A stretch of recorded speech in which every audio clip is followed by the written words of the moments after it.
तो हेलो, जय हिंद, नमस्कार दोस्तों। मैं पुष्पेंद्र कुमार आप सभी का स्वागत करता हूं आपके अपने यूट्यूब चैनल पुष्पेंद्र मैथ्स पर, जिस पर मैं आज शुरू करने जा रहा हूं क्लास 12 का मैथमेटिक्स का चैप्टर नंबर 3, जिसका नाम है मैट्रिक्स यानी कि आव्यूह। तो आव्यूह जो एग्जाम के लिए काफी इंपोर्टेंट चैप्टर है, जिसमें से अक्सर अक्सर क्वेश्चंस एग्जाम में पूछे जाते हैं, बोर्ड एग्जाम्स में पूछे जाते हैं। तो चलिए वीडियो को शुरू करते हैं। आव्यूह आव्यूह की डेफिनेशन क्या है, पहले उसको समझते हैं। आव्यूह इसी को बोलते हैं मैट्रिक्स। ठीक है, मैट्रिक्स आव्यूह की डेफिनेशन यानी परिभाषा क्या होती है उसको लिखते हुए समझते हैं पहले। तो यहाँ पे लिखते हैं एम एन संख्याओं या फलनों का आयताकार आयताकार क्रम विन्यास फलनों के एम एन संख्याओं या फलनों का आयताकार क्रम विन्यास क्रम विन्यास ही आव्यूह कहलाता है। क्रम विन्यास ही आव्यूह कहलाता है। ठीक है, यानी कि एम एन संख्याओं के आयताकार क्रम विन्यास को ही क्या कहते हैं, हम आव्यूह कहते हैं। जिसमें आगे है, जिसमें यहाँ पे लिखते हैं, जिसमें एम पंक्तियों तथा एन स्तंभों को दर्शाता है। क्लियर है? ठीक है, और इसमें एक और पॉइंट नोट कर लेना कि आव्यूह में उपस्थित संख्याओं और फलनों को ही आव्यूह के अवयव कहते हैं। ठीक है, तो एक अगला पॉइंट है, प्रत्येक आव्यूह में उपस्थित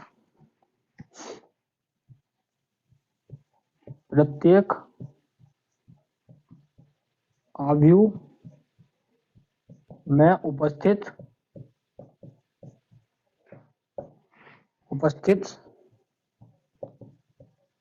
संख्याओं और फलनों को उस आव्यूह के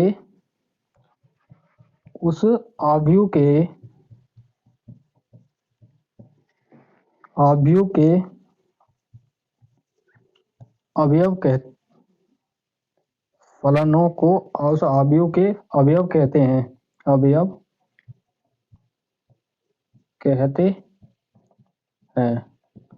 ठीक है, क्लियर है?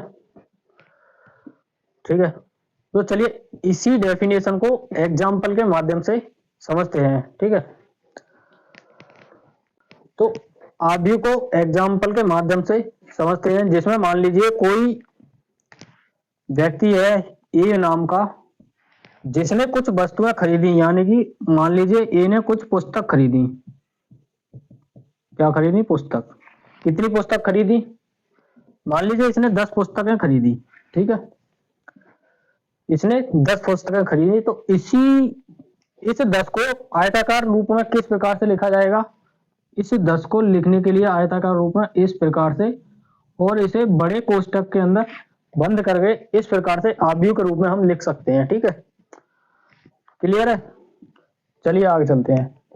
मान लीजिए ए ने पुस्तक खरीदी 10 और कुछ और वस्तुएं खरीदी। मान लीजिए पेन खरीदी, ए ने पेन और खरीदी। इसने मान लीजिए 15 पेन खरीदी। ठीक है, 15 पेन खरीदी, तो ए के इन वस्तुओं के खरीदने को किस प्रकार से लिख सकते हैं? आयताकार रूप में किस प्रकार से लिख सकते हैं दोनों वस्तुओं के खरीदने के क्रम को? तो इसको लिख सकते हैं हम 10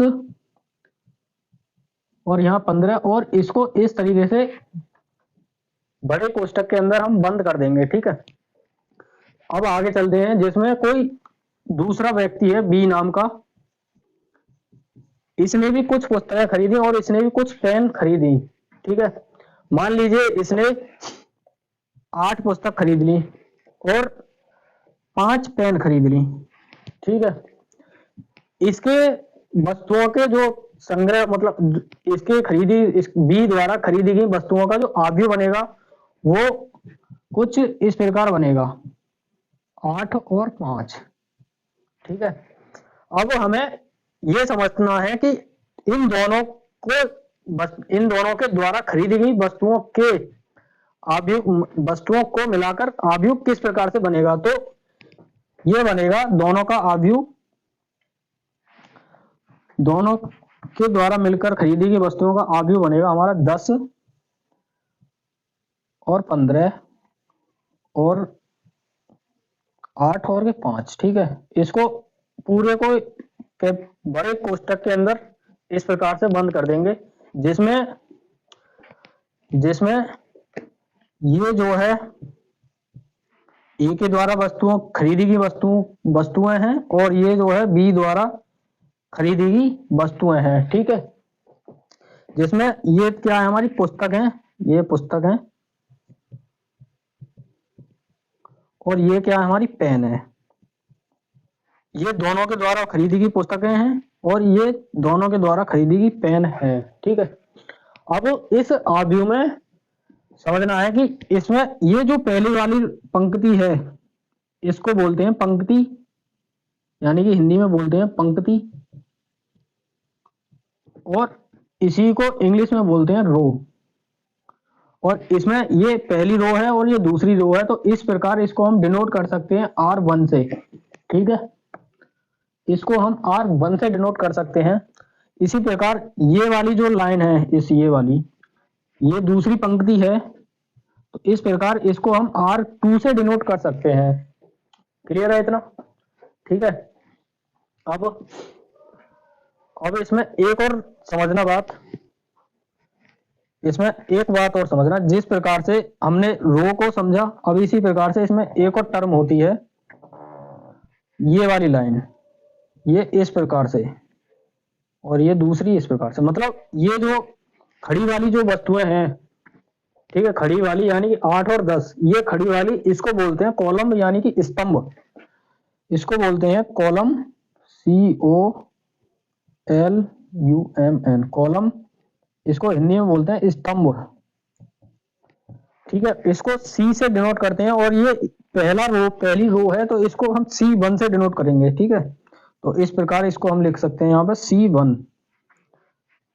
ठीक है, इसको लिख सकते हैं यहाँ पर C1, और इस प्रकार ये दूसरी रो है तो इसको हम लिख सकते हैं C2। ठीक है, तो एक आव्यूह में जो तिरछी पड़ी हुई है हॉरिजॉन्टल बेस पे, तो उसको बोलते हैं हम रो। जिस प्रकार जितनी रो होंगी तो उनको R1, 1, 2, 3 के ऐसी फॉर्मेट में उनको नामकरण कर देंगे, और जितने खड़ी हुई वस्तुएं होती हैं, संख्या, उनको कॉलम बोलते हैं, और उनको C1, C2, C3 इस जितने भी कॉलम होंगे उनको इस तरीके से डिनोट कर देंगे। ठीक है, तो ये आव्यूह समझ में आ गया, आव्यूह क्या होता है, और जितने भी इसके अंदर ये संख्याएं उपस्थित हैं, जितनी भी ये संख्याएं उपस्थित हैं, इन्हीं संख्याओं को इस आव्यूह के अवयव कहते हैं। ठीक है, ये जितनी भी संख्या इसमें उपस्थित हैं, यही संख्या इस आव्यूह का अवयव कहलाएंगी। ठीक है, इतना क्लियर है? ठीक, चलते हैं आगे। अब तो आगे समझते हैं, एक मैं ऐसे ही कोई आव्यूह डिनोट कर लेता हूं यहाँ पे, उसमें अच्छे से इसको और समझा दूंगा। एक और बार अच्छे से समझते हैं इसको।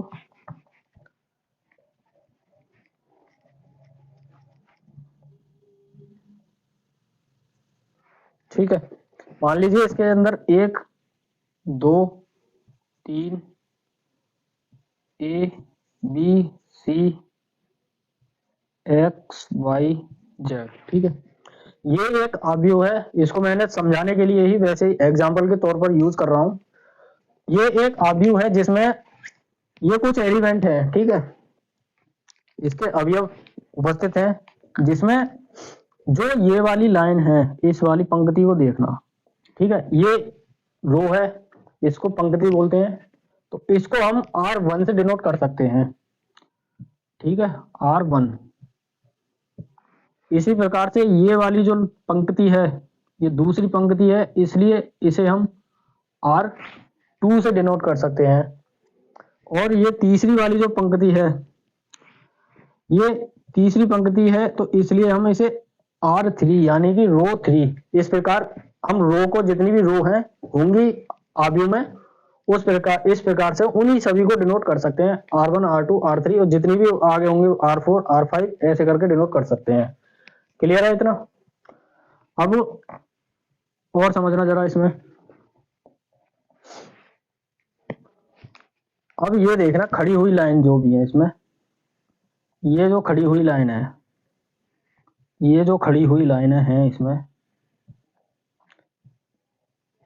ये जो खड़ी हुई लाइनें हैं तो इसमें ये जो कॉलम है पहला, तो ये पहला कॉलम है तो इसको हम C1 कॉलम यानी कि स्तंभ, पहला स्तंभ है, इसको हम C1 से डिनोट करेंगे। तो ये इसी प्रकार ये दूसरा है, इसको हम C2 से डिनोट करेंगे, ठीक है। और इसी प्रकार ये तीसरा है तो इसको भी हम C3 से डिनोट करेंगे, ठीक है। और जितने भी आगे जितने भी कॉलम होंगे उनको भी ऐसे ही डिनोट करेंगे, C1 C2 3 और आगे भी 4 5 6 ऐसे करके डिनोट करते हुए चलेंगे, ठीक है। ठीक है, क्लियर है? अब चलते हैं आगे। इसमें अगला टॉपिक है आव्यूह की कोटि। आव्यूह की कोटि, ठीक है। आव्यूह की कोटि कैसे हम निकालेंगे, क्या होती है कोटि, इसको भी समझते हैं जरा। मतलब कोई भी आव्यूह मैं यहाँ पे ड्रॉ कर लेता हूं, मान लेता हूं कोई भी आव्यूह, मान लीजिए ये ए है, बी है, सी है और डी है, ठीक है। तो आव्यूह की कोटि क्या होती है, मतलब ये एक आव्यूह है जिसमें कितनी रो है, रो काउंट करिए, ये R1 है, ठीक है, और ये R2 है, ठीक। इसमें कितने कॉलम है, कॉलम ये C1 पहला कॉलम है और ये दूसरा कॉलम है, ठीक है। तो इसमें दो कॉलम है तो इसकी जो कोटि बनेगी, मतलब इसकी जो कोटि बनेगी वो बनेगी 2,2। कोटि को कभी भी मल्टीप्लाई पूरा नहीं करना है, इसको इतना ही रहने देना है, 2 गुणा 2 या 3 गुणा 2, जो भी कोटि हो उसको ऐसे ही करना है, इसकी पूरी मल्टीप्लाई नहीं करनी है। और इसमें ये जो पहला वाला है, ये जो आव्यूह की कोटि का जो फॉर्मूला होता है वो होता है m गुणा n। यहाँ पर पूरा समझिए जरा, m इंटू n। m क्या है यहाँ पर, m है यहाँ पे पंक्तियों की संख्या, पंक्ति की संख्या, ठीक है। और n क्या है यहाँ पे, n है यहाँ पे स्तंभों की संख्या, स्तंभों की संख्या, ठीक है। तो इस वाले आव्यूह की जो कोटि बनेगी वो होगी, इसमें रो कितनी है, 1 और 2, 2 रो है तो m की जगह पर आएगा 2, इसकी जो कोटि बनेगी 2। और इसमें कॉलम कितने हैं, 1 और 2 कॉलम है तो इसमें गुणा 2।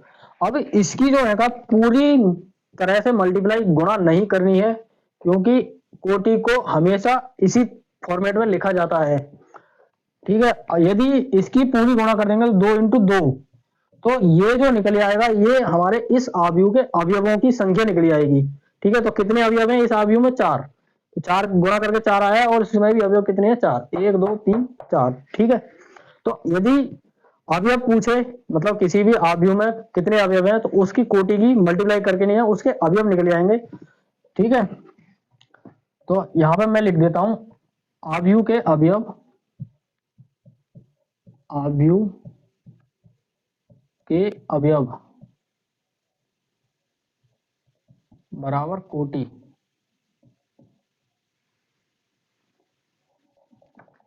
अवयव बराबर m गुणा n। यहाँ अवयव निकालने के लिए कोटि की पूरी तरह मल्टीप्लाई करनी है, लेकिन कोटि पूछे तो उसको मल्टीप्लाई फॉर्मेट में ही रहने देना है, ठीक है। क्लियर है इतना?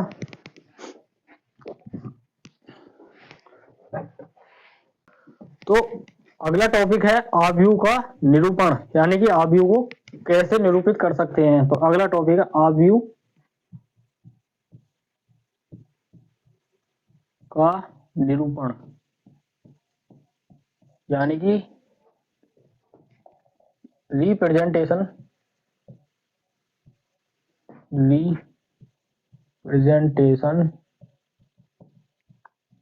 Of matrix. ठीक है, यानी कि किसी भी आव्यूह को कैसे निरूपित कर सकते हैं। समझिए जरा इसको भी। इसमें पहला पॉइंट है, यदि किसी आव्यूह का नामकरण रखना है तो उसको नाम देना, किसी भी आव्यूह को, तो उसको अंग्रेजी वर्णमाला के कैपिटल लेटर से ही नाम देना है। तो कैपिटल लेटर यानी कि ए बी सी, इसी प्रकार एक्स वाई जेड, ये सभी कैपिटल में होंगे, से निरूपित करते हैं, कैपिटल लेटर से निरूपित करते हैं। ठीक है, क्लियर है। अब अगर यदि हमें कोई आव्यूह बनाना है तो उसके लिए क्या फॉर्मूला है, वो है, जैसे हम मान लीजिए कोई ए नाम का हमें कोई एक आव्यूह बनाना है, वो हम कैसे बनाएंगे। तो उसके लिए पहले कोई भी अवयव, उसका अवयव है मान लीजिए स्मॉल ए, आई और जे। ठीक है, ये आव्यूह बनाने का फॉर्मूला है, जहां पर आई जो है हमारी क्या है, जहां आई क्या है हमारी, आई है हमारी रो की, यानी पंक्ति की संख्या, पंक्ति की संख्या। ठीक है, और यहाँ पे जे क्या है हमारा, स्मॉल में, ये दोनों स्मॉल ही रहेंगे। यहाँ पर जे है यहाँ पे स्तंभों की संख्या या स्तंभ की संख्या। ठीक है, क्लियर है। तो इस फॉर्मूले के आधार पर हम कोई भी आव्यूह बना सकते हैं। ठीक है, तो चलिए एक आध एग्जांपल के माध्यम से इसको भी समझते हैं। यानी मैं पहले लिखता हूं कि 2 कोटि 2 का मतलब कोटि बराबर 2 का आव्यूह बनाना है। ठीक है, आव्यूह बनाना है तो इसी फॉर्मेट में आव्यूह बनाते हैं। ठीक है, ये बनाया। इसमें पहला है A11 मतलब कि यहाँ पे पहले रो का फर्स्ट लेटर और पहले ही कॉलम का है, ये रो को रिप्रेजेंट करेगा, ये कॉलम को रिप्रेजेंट करेगा। ठीक है, इसके बाद अगला, इसका अगला वो अवयव होगा A12। ठीक है, ये पहला रो और ये दूसरा कॉलम, समझना जरा ध्यान से। ठीक है, तो इस प्रकार से ये इसकी 2 रो की बात की गई थी, तो हमने 2 रो इसमें बना दी। ठीक है, तो ये होगी, वो सॉरी, इसमें 2 कॉलम की बात की गई, तो ये पहला कॉलम, ये दूसरा कॉलम। ठीक है, और ये पहली रो, तो इसको R1 बोल दिया। अब इसी प्रकार से अगला यहाँ पे R2 बनाने के लिए यहाँ पर लिखेंगे A21 2 क्या है, यहाँ पे दूसरी रो है, दूसरी रो यानी पंक्ति, और 1 क्या है यहाँ पर, 1 है यहाँ पे पहला कॉलम। ठीक है, पहला कॉलम। तो और अगला इसका जो अवयव होगा वो होगा ए के बाद जो होगा 2 यानी कि यहाँ पे दूसरी रो है और दूसरा ही कॉलम है। क्लियर है इतना। ठीक है, तो ये तो हो जाएगा यहाँ पे C1 और ये हो जाएगा यहाँ पे C2। ठीक है, और ये R1 और ये दूसरा R2। तो ये हमारा 2x2 का एक मैट्रिक्स बन गया। ठीक है, और इसी के आगे चलते हुए हम 3x3 का मैट्रिक्स और बना लेते हैं, कोटि 3x3 का मैट्रिक्स बनाना है। ठीक है, समझिए जरा उसको। मान लीजिए इसका नाम ए ही दे देता हूं, कोष्टक। ठीक है, अब इसमें जो पहला अवयव होगा वो अवयव होगा A11। ठीक है, पहले R1 को डिनोट करते हैं, R1 को ही बनाते हैं, तो पहला होगा 11 और जिसका जो दूसरा अवयव होगा वो होगा 1 1 के बाद 1 2 और तीसरा जो अवयव होगा 1 3। ठीक है, इसमें पहली रो की बात की गई है तो इसमें जो है आई की जगह पे 1 1 ही आएगा प्रत्येक जगह, और इसमें 3 कॉलम बन गए, ये पहला कॉलम, ये दूसरा कॉलम, ये तीसरा कॉलम।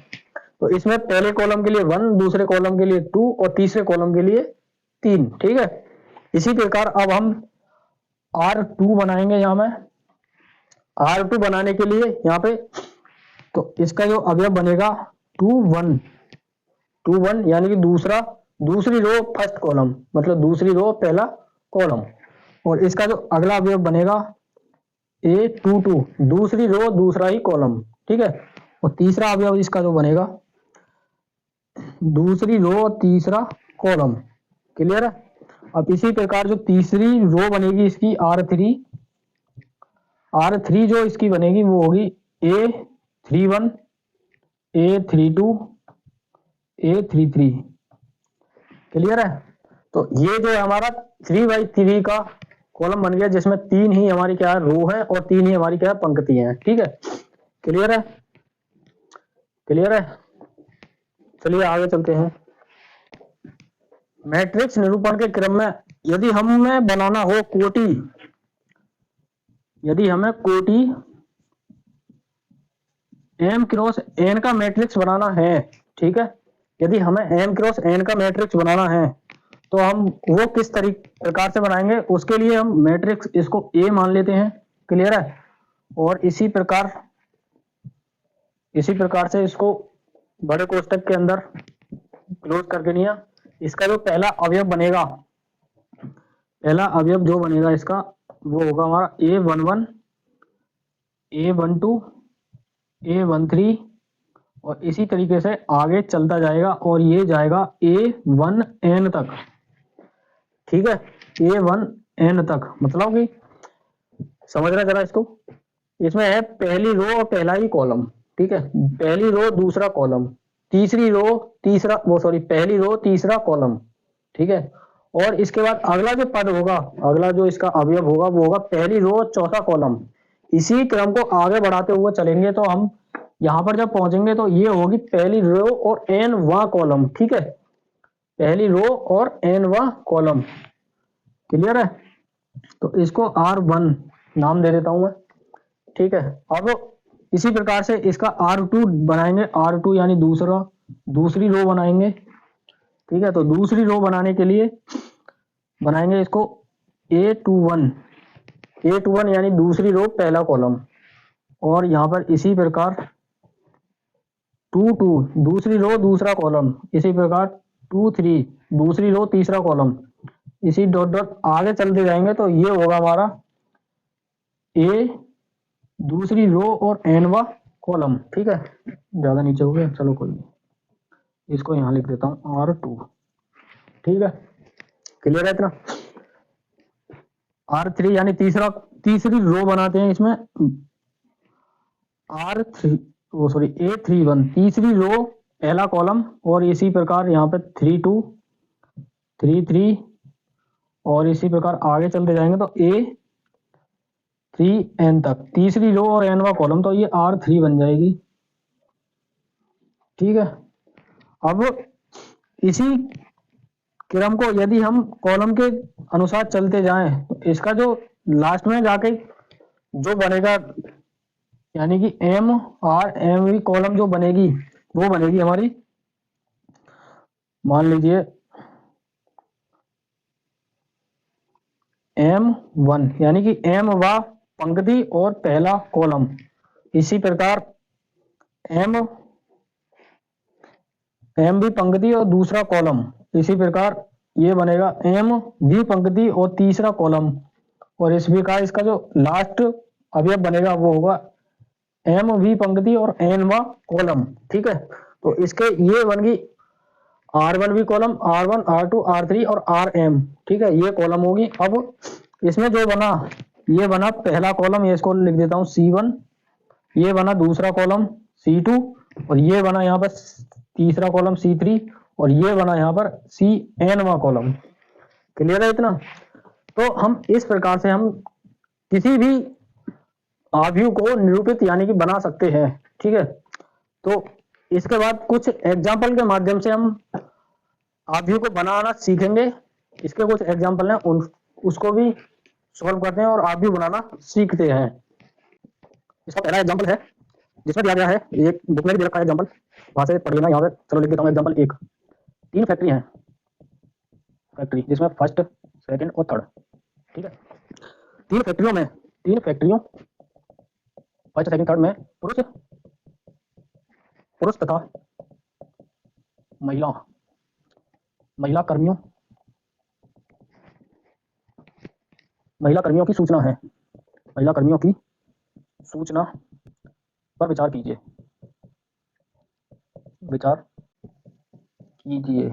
ठीक है, जिसमें दिया गया है ये पहली कंपनी है, ये दूसरी कंपनी है, ये तीसरी कंपनी है, जिसमें है ये मेल लिख देता हूँ या हिंदी में लिख देता हूँ, पुरुष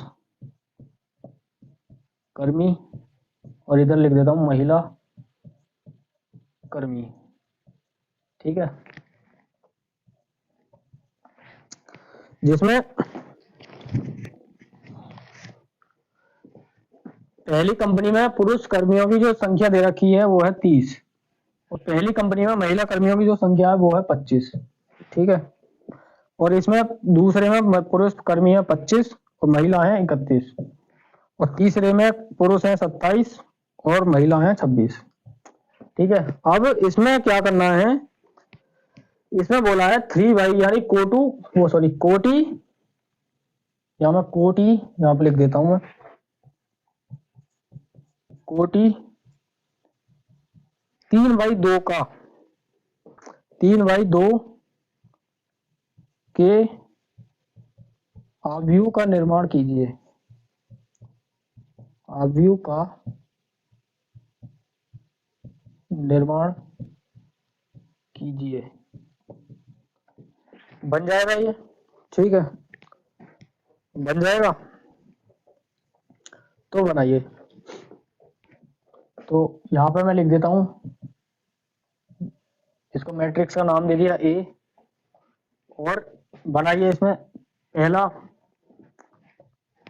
दूसरा मार्क कर लेता हूं। इसमें पहली कंपनी में पुरुष कितने हैं 30, दूसरी कंपनी में पुरुष कितने हैं 25, और तीसरी में पुरुष कितने हैं 27। ठीक है, इसी प्रकार ये महिला है और ये 26।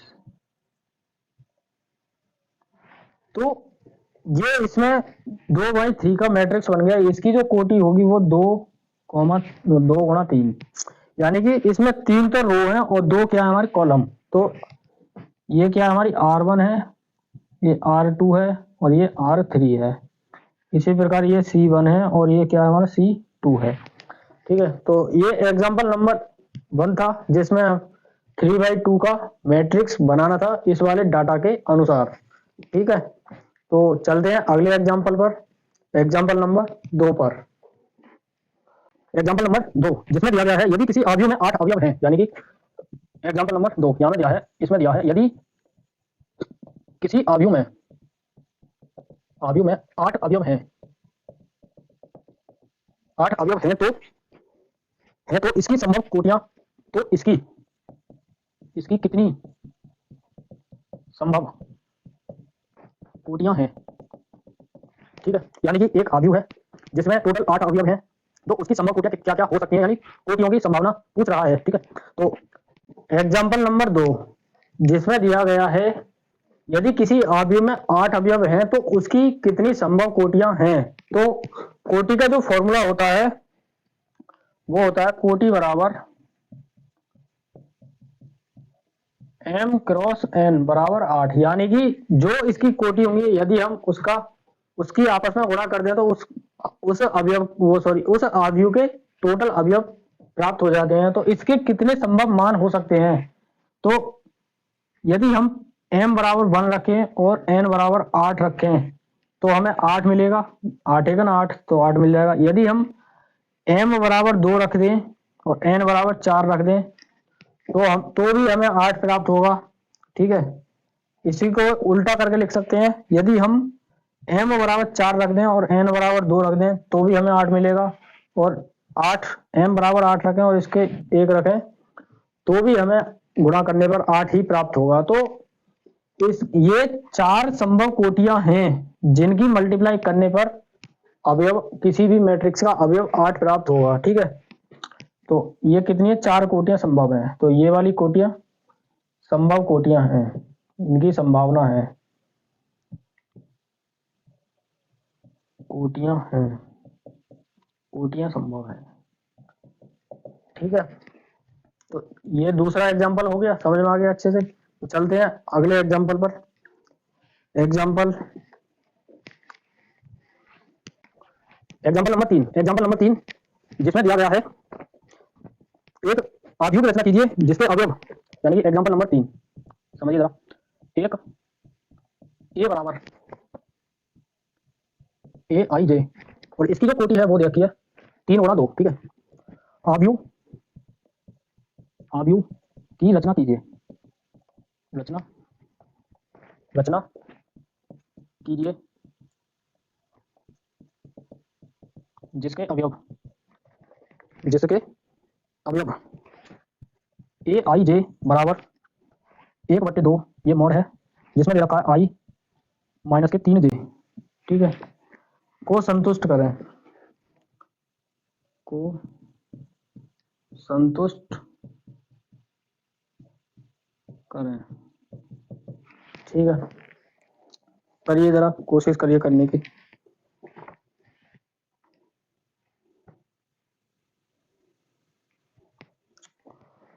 ठीक है, तो इसका जो सॉल्यूशन होगा, यानी कि हमें 3 रो और 2 कॉलम का एक ऐसा मैट्रिक्स का निर्माण यानी आव्यूह का निर्माण करना है जो इस वाले, जिसका प्रत्येक अवयव इस समीकरण को संतुष्ट करेगा। तो मान लीजिए इस वाले आव्यूह का नाम ए तो दे ही रखा है, इसके जो अवयव होंगे वो होगा, पहला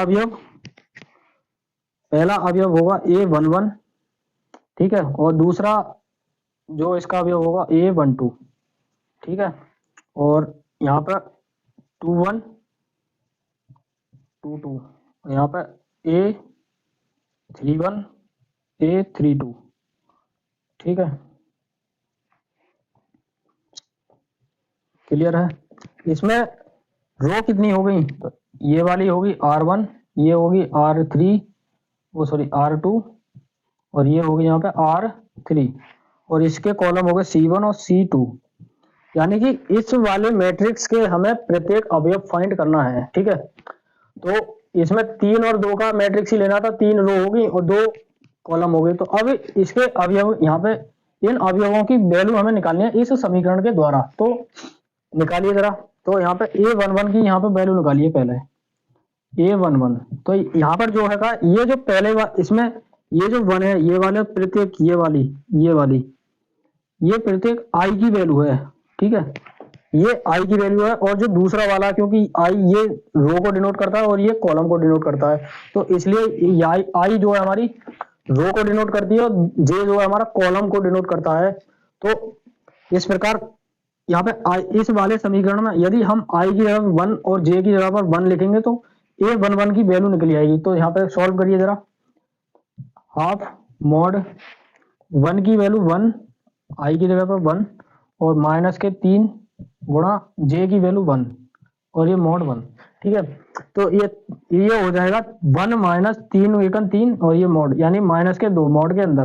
तो यदि हम मॉड हटाते हैं और उसके अंदर कोई भी संख्या नेगेटिव यानी माइनस की है, यदि मॉड नेगेटिव है तो मॉड हटाने पर वो बाहर जब निकलेगी तो वो पॉजिटिव होकर निकलेगी।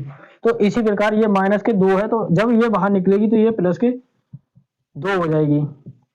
तो ये इसमें दे रखा है एक तो हाफ, और ये प्लस के 2 हो जाएगी, तो ये 2 गुणा 2, ये 2 से 2 खत्म, तो A11 की जो वैल्यू निकलेगी वो निकली जाएगी 1। ठीक है, इसी प्रकार हम 1 2 की भी वैल्यू निकाल सकते हैं। 1 2 की वैल्यू निकालने के लिए यहाँ पे सॉल्व कर देता हूं मैं। A12 बराबर i की वैल्यू 1 हाफ आई की वैल्यू 1 माइनस के 3, और यहाँ पर जे की वैल्यू 2 दे रखी है, तो यहाँ पे 3 इंटू 2, 3 गुणा 2, तो 6, और 6 माइनस के 6 में तो प्लस के 1 घटाएंगे तो माइनस के 5 बचेंगे, तो यहाँ पे हाफ इंटू मोड में माइनस के 5। ठीक है, जब इस मोड को हटाएंगे तो ये आएगा -5, तो बाहर निकल +5, तो ये बन जाएगी 5/2। A12 की जो वैल्यू आएगी 5/2 आ गई। ठीक है, इसी प्रकार से हम 21 की भी निकाल सकते हैं। A21 बराबर हाफ दे रखी है पहले मॉड, जब तो आई की वैल्यू 2 और जे की वैल्यू 1, तो यहाँ पे 2 माइनस डायरेक्ट गुणा करता हूँ 3 एकन 3, तो जे की वैल्यू 1 है, 3 एकन 3 हो जाएगा, और ये करने पर माइनस के 1 आएगा मोड में, और हाफ है ही माइनस के 1 बाहर, तो ये A21 की जो वैल्यू आएगी वो होगी 1/2। ठीक है, तो ये इसकी कुछ वैल्यू निकली आई, जिनको मैं एक तरफ लिख देता हूं इधर। तो यहाँ पे हमने A11 की वैल्यू निकाल ली 1, हमने A12 की वैल्यू निकाल ली 5/2, और A21 की वैल्यू निकाल ली हमने 1/2। ठीक है, इसी प्रकार से हम बाकी वैल्यूओं को भी हम निकाल लेते हैं। ठीक है, तो अब निकालेंगे हम इस वाली वैल्यू को, तो ये हो जाएगा A22 हाफ मॉड आई की वैल्यू 2 और जे की वैल्यू 2, तो यहाँ पे 2 माइनस इसमें 2 आएगा, तो 2 3 6 मॉड क्लोज। अब इसको जो सॉल्व करेंगे -4 मॉड में, -4 मॉड हटाने पर बाहर +4, तो यहाँ पर आएगा 1/2 गुणा 4, 2 से 2 खत्म, बचा कितना 2, तो यहाँ पर A22 की जो वैल्यू आएगी कितनी आएगी 2। ठीक है, क्लियर है। अब निकालेंगे A31, इसकी जो वैल्यू निकालेंगे, ये आई की वैल्यू है, ये जे की वैल्यू है, हाफ आई की जगह 3 माइनस जे की जगह 1, तो माइनस के 3, 3 इंटू 1 -3। ठीक है, ये प्लस माइनस खत्म, तो इसकी जो 31 की जो वैल्यू बनेगी 0 बनेगी। ठीक है, क्लियर है। अब एक बचा 32, यहां पर लिख देता हूं मैं 32 A32, इसको जो सॉल्व करेंगे हाफ आई की जगह 3 मॉड 3 माइनस और 2 2 3 6। ठीक है, -6 + 3 माइनस करने पर -3 आएगा, यानी कि हाफ मॉड में -3, तो माइनस मॉड हटाने पर +3 हो जाएगा, तो A32 की जो वैल्यू बनेगी वो बनेगी 3/2। ठीक है, तो हमने इस मैट्रिक्स के प्रत्येक अवयव की वैल्यू हमने फाइंड आउट कर ली है, और उन्हीं वैल्यू को इस मैट्रिक्स में पुट करके, यानी इन्हीं अवयव के वैल्यू को इसमें रख करके हमारा मैट्रिक्स बन जाएगा। तो चलिए, हमने वैल्यू निकाली थी 31 की वैल्यू थी 0, और A32 की जो वैल्यू थी वो थी हमारी 3/2। चलिए मैट्रिक्स बनाते हैं। तो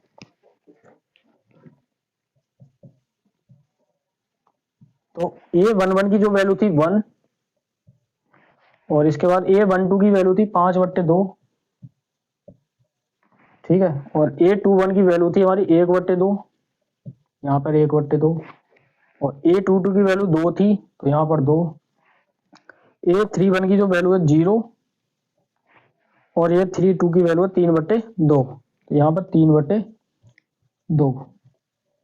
तो ये वो मैट्रिक्स बन गया जो इसका प्रत्येक अवयव इस समीकरण को भी संतुष्ट करता है, और इसकी जो कोटि है वो 3/2 की है, यानी कि 3 रो है और 2 कॉलम है।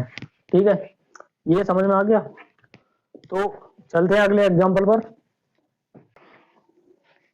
एग्जाम्पल नंबर 4, जिसमें बोला है एक आव्यूह की रचना करनी है A बराबर, यानी इसका नाम है A बराबर AIJ, और इसकी कोटि है 2 × 3। इस आव्यूह की रचना करनी है जहां, डायरेक्ट मैं समीकरण लिख देता हूं, जहां AIJ बराबर होगा I - J और आई प्लस जे, यानी कि करिए जरा इसको सॉल्व करने की कोशिश कीजिए। तो चलिए, इसमें है ए बराबर, इसमें 2 रो बोली है और 3 कॉलम बोले हैं, ठीक है। 2 रो और 3 रो का, 2 रो और 3 कॉलम का हमें मैट्रिक्स डिजाइन करना है इस बार। तो एक तो A11 होगा, A12 बनेगा, A13 बनेगा, ठीक है। A21 बनेगा, A22 बनेगा, A23 बनेगा, ठीक है। इसमें ये R1 बन गई और ये R2 बन गई, ये C1 बन गया, ये C2 हो गया, ये C3 हो गया, यानी कि 2 रो और 3 कॉलम का हमने मैट्रिक्स डिजाइन कर लिया। अब इसके प्रत्येक अवयव को हमें इस समीकरण के आधार पर प्रत्येक अवयव को हमें फाइंड आउट करना है, ठीक है। तो चलिए,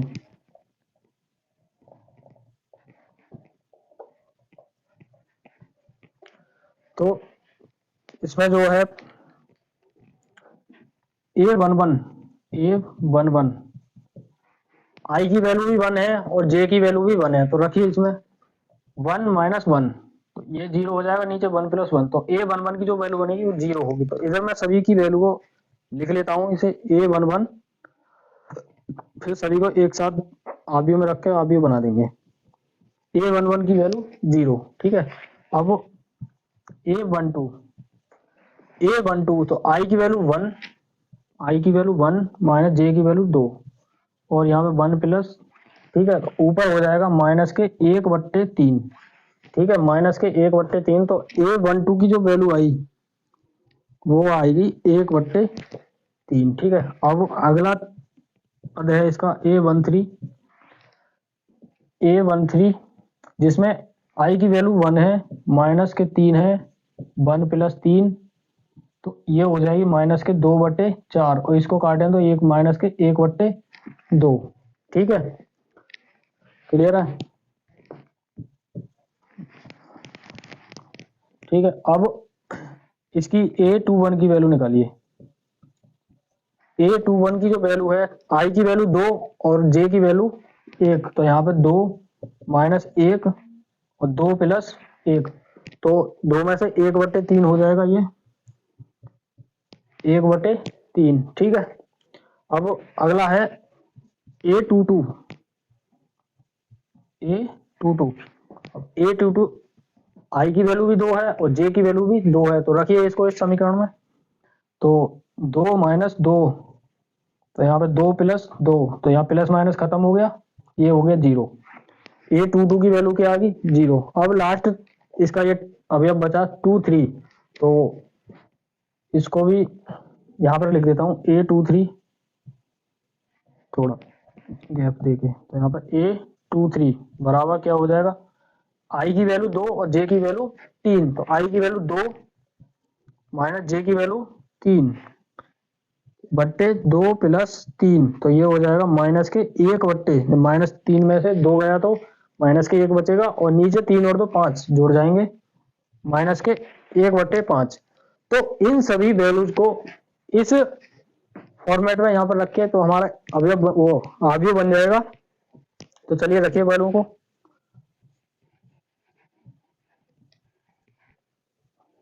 ठीक है। सबसे पहला A11 की वैल्यू 0, तो यहाँ पर 0 रखिए, ठीक है। दूसरा अवयव है A12 की वैल्यू माइनस के 1/3, माइनस के 1/3, ठीक है, क्लियर है। अब अगला अवयव है A13, तो A13 की वैल्यू निकाली थी माइनस के 1/2, यहाँ पर माइनस के 1/2, क्लियर है, ठीक है। अब अगला अवयव है इसमें R2 में 21, A21 की वैल्यू निकली थी 1/3, यहाँ पर 1/3,